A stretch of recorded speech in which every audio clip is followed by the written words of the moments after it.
everyone, my name is Anna McAlpine and I'm the writer and director of Here Be Dragons. This project is something that's really new and very exciting for me. It's alternative theater, and my initial idea was to do a theater piece that was based first and foremost on acting and your normal theater, and then combine it with dance movement, physical theater elements, and soundscaping and live music.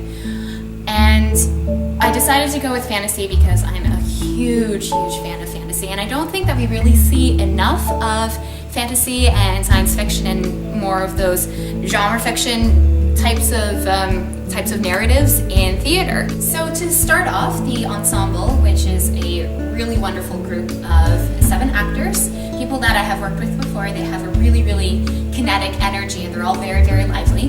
The Ensemble has been working together just to get used to each other and to explore how they move, how they can move, how they can get their bodies to move around in different ways, and what sounds they can produce. Because a lot of our transitions are going to be covered by soundscapes, and all of the sound in the show is live. It's going to be organically created by the cast. So we've been doing a lot of soundscape work. We will be moving into a cappella singing work soon so we can get some musical tones and a musicality to soundscape as well. And our workshops right now have been focused on spins from dance.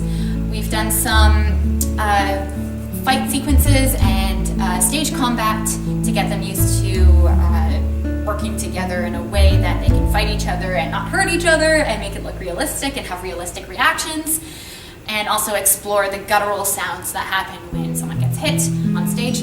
And we've also been doing a lot of world building because this is a new fantasy world that I created and that the cast is helping to create too through their interpretations of their various characters. I've drawn a map to give us a little bit of a basis for what we're working with, and the actors are through different exercises that I've been doing where I put on a piece of music that inspires a certain kind of environment. They've been exploring different ways of moving through that space. I've also created what I'm calling the character movement scale, and on one side of the scale is humans, on the other side of the scale is animalistic movement, and in the middle is supernatural. So as we move through our scale, we move from our pure humans to our beings who are immortal beings like your elves or your dwarves or any kind of fantastical person that doesn't exist in the real world that might have an extended life or might use magic of some kind. This is where you get into all those fantasy archetypes with your, as mentioned earlier, the elves. You have your fairies, your naiads, your dryads, your tree spirit, other kinds of tree spirits. And then in the middle of the scale is the supernatural. So these are the people who have a lot of magical power. They have gained this either by being born with it or they've studied and they've gained access to magic. And here we have our witches, our wizards, we also have some deities. As we move along the scale even further, we come to the goblins, and at the very end of our scale, at the very most animalistic way that a person can move, we have our ghouls.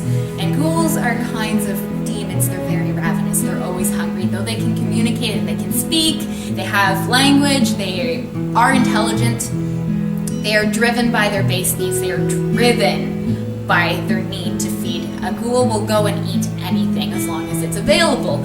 So as the cast have been exploring how ghouls move, we've ended up with cast members trying to eat each other, not literally, obviously, but acting like they're eating each other.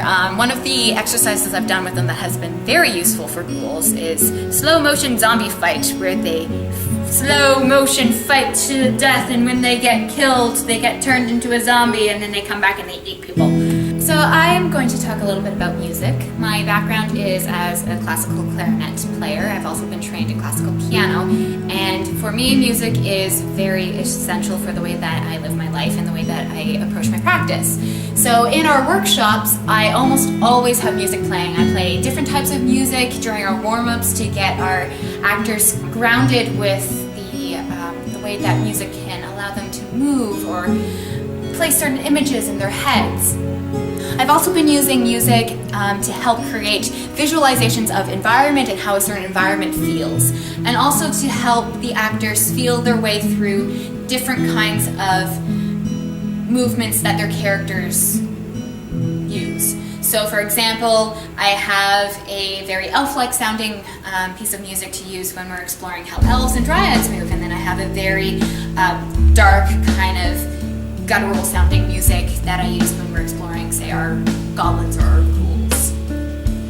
The goal of all the workshops that we have done so far is to get our ensemble working together and in a comfortable place where they can play creatively and work together and just be in a very, very comfortable zone. I think that is very important for the type of work that we do. Everyone breathes together, everyone is completely aware of each other, and everyone is, most importantly, very comfortable with the work that other people do. So I'm hoping that even though some of the things that we do is a little abstract, everything will come together and help inform us as we get into blocking the show and figuring out exactly what kind of story we want to tell.